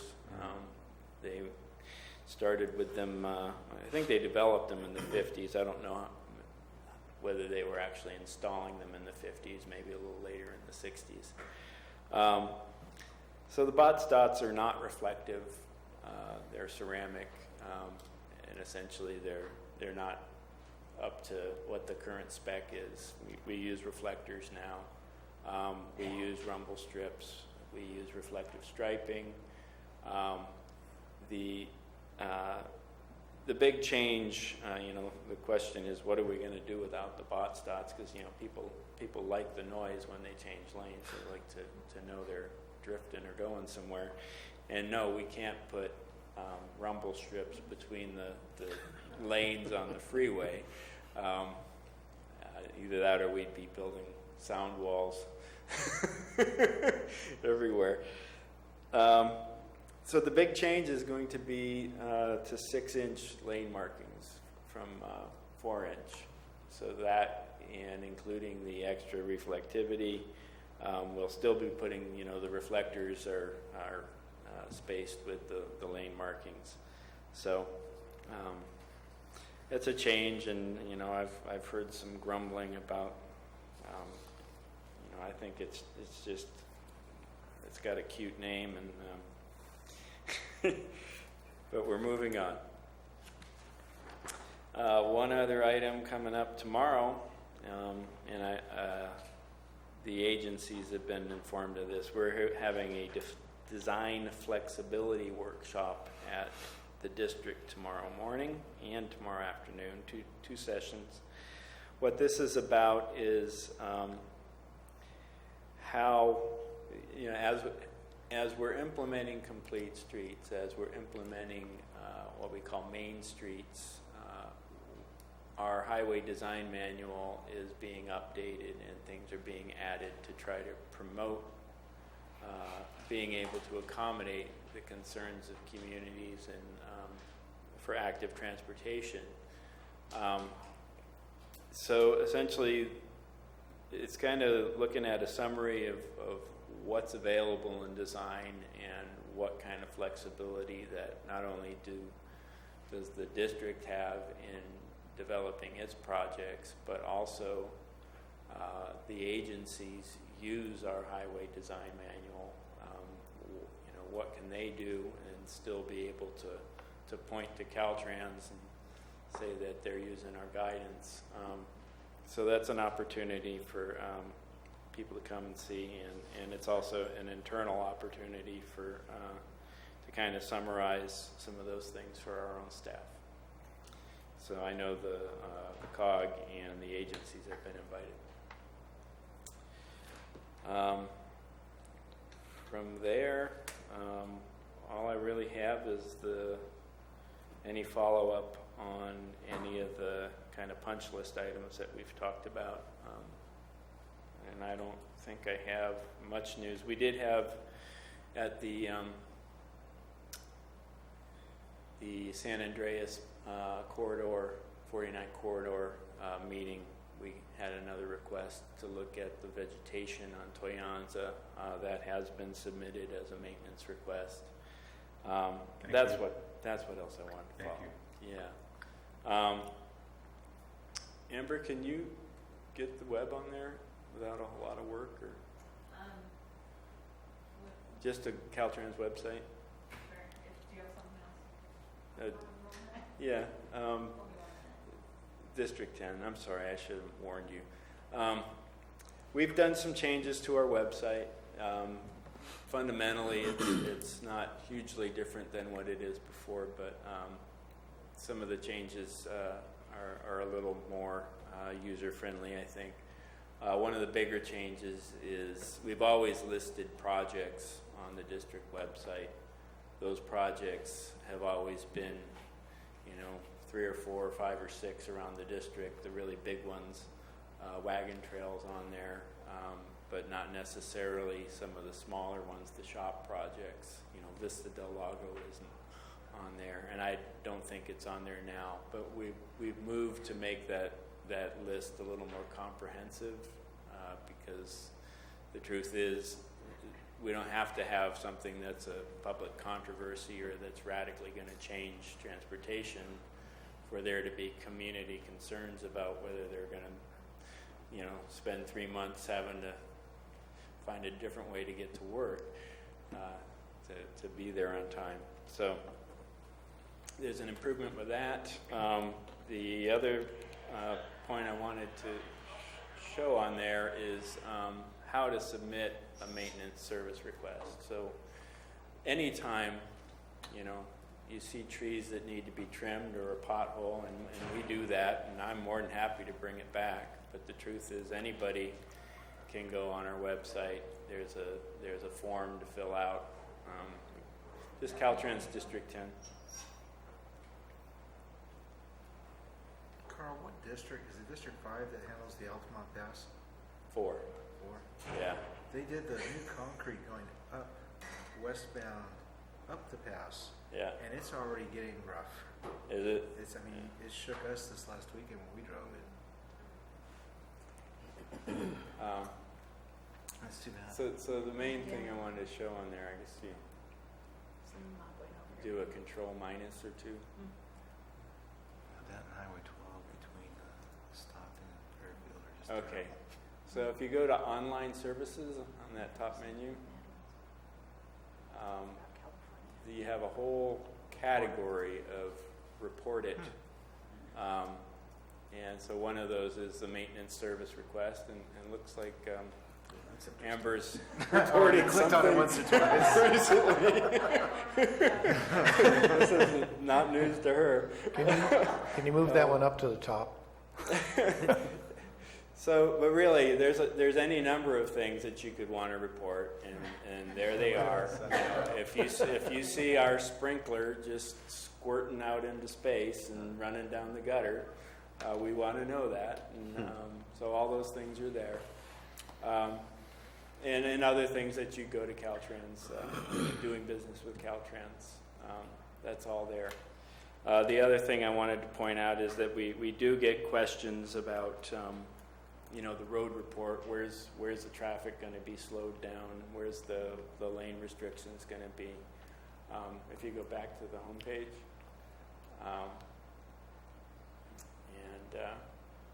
you know, believe it or not, we have Twitter and Facebook, and they're all linked there. And if you get on Twitter, then you'll find out more about, you know, what's going on with the road closures. And lately, it's been, you know, all passes all the time. I think it was on, maybe scroll down in Twitter a little bit, Amber.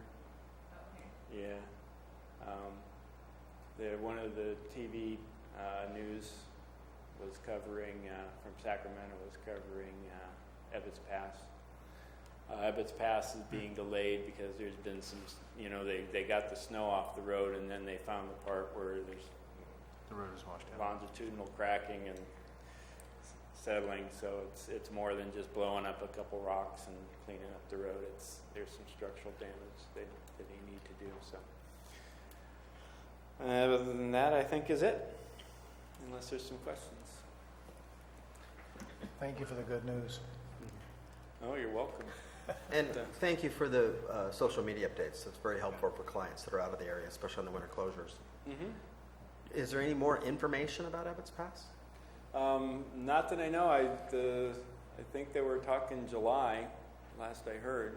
I think the most recent posting said 3 to 5 weeks. Yeah. So in Sonora Pass is I think they're thinking a little earlier, but still it's not open yet. So it's a rough year. Thank you. Thank you.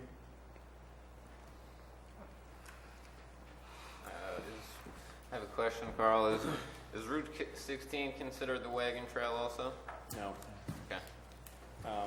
Wagon Trail is just the unimproved section between, you know, when you come up the hill from Copper and then you come down Bonanza Mine to Angel. Well, not even to Angels, to the bottom of the hill before you go up to Angels.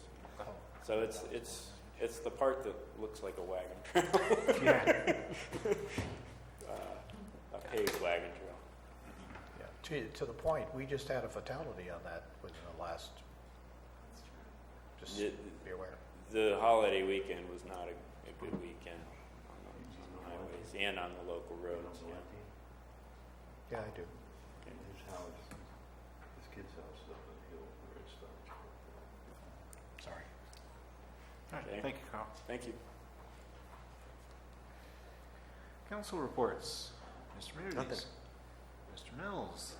Yeah, just kind of an update. If you're interested in wanting to know the condition of Spicer Road going into the reservoir, you can go on the NCPA website, and they actually have a link there for you, for anybody that's interested in knowing the status. Their initial assessment is it's not as bad as everybody thinks. And their expectation is right now that if you have a good four-wheel drive pickup, you could probably get in there, but they don't want you in there. Simply give them time to clean it up. But as you know, with most of these forestry roads, until the snow's off the ground, there's no way to really assess what the level of damage is. And getting into the middle of fire season, that's going to just complicate things a little bit, crunch the timeline, so to speak, between assessment and actually need to access for fire. So just be aware, get on that website. The other thing is, had the pleasure of riding the bus out to the fair, and we got into a conversation with some people from Santa Rosa. They found out who I was, and I got to be an undercover boss for a while, and they really appreciated that. They thought that was so great. So I rode the bus home, and on the way home, some people were getting off, said, "Did you know a county supervisor was riding a bus to the fair?" Yeah, we do know it. So it gets around. People do talk to one another, and that's the kind of communication that we need to have to make that successful. They But let you thank take that bus home? Well, as far as I can. Oh, okay. Wait a minute, what did you pull if it took you that? Tyler, right? Thank you. Justin? Yes, I do. So I went to Amador County Transportation Commission meeting last week, and the reason I asked Carl about if Route 16 was the wagon trails because Senator Beal referred to it as the wagon trail in a statement that he made. Amador County butts up with Sacramento County, and they're doing a project on Route 16, and they seem to be having some issues crafting sensible development on that road. And being that they are a neighbor, it might be sensible to reach out to them and see if we can support them in any way. And I, by Senator Beal referring to Route 16 as the wagon trail, it's obvious that he has our project on his mind. So maybe connecting with Amador and Mr. Beal could possibly help with Amador County at a time later down the road. Maybe we're going to need their help. So just something to think about to do some type of collaboration with them. Another thing I learned at that meeting was that they put together a bike and pedestrian plan that includes language that will help qualify for grant funding when it pertains to those improvements, bike and pedestrian improvements and projects. So if we needed to look at something, they've already come up with a formula to apply for these grants that we potentially utilize as well. And other than that, that's all I have to report today. Supervisor Jofinelli? I have nothing to report. Councilmember Vondorf? Last week, was it, or 2 weeks ago, was the first food truck over in Angels. It exceeded the number that they had anticipated. I think they anticipated about 600. We got between 12 to 1,500 people. And they will be having more food trucks this month. And they moved it from Saturday to Sunday, I think that's the 25th, Sunday the 25th of June. And there will be more trucks. Last minute issues caused a couple trucks not to come, such as not making it up the grade or what have you. And then also our farmers market started on every Friday. Ms. Herman? I was going to mention the truck also. I can say that I spent an hour waiting for a taco and a burrito for my grandson. It was wonderful. But it was a really great event. I enjoyed it. We just enjoyed having all of the people there, and everybody just sort of standing in line in the sun. And we all agreed to being about 6 more trucks. But it's really worthwhile. There was the lobster one and the Philly steak, and we had a lot of choices already. So anyway, y'all come. Enjoy food trucks next month. And then I want to add, this month, the last week of June, the city will be having their budget workshop to start planning for our actually budget for the next fiscal year. And because it being later in the month, we don't anticipate to approve our budget till August, I think. So,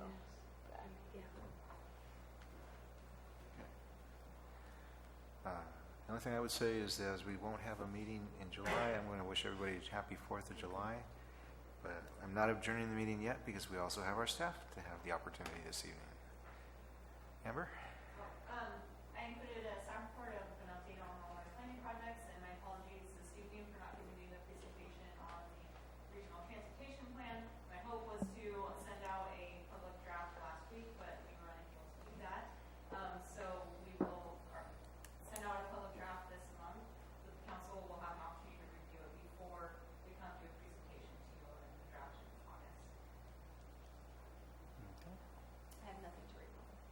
Jim, you have anything to report? Okay. All right, with that, the adjournment of the meeting. The next meeting is August 1st on 2017 at 5:30 here. Thank you, Jeff.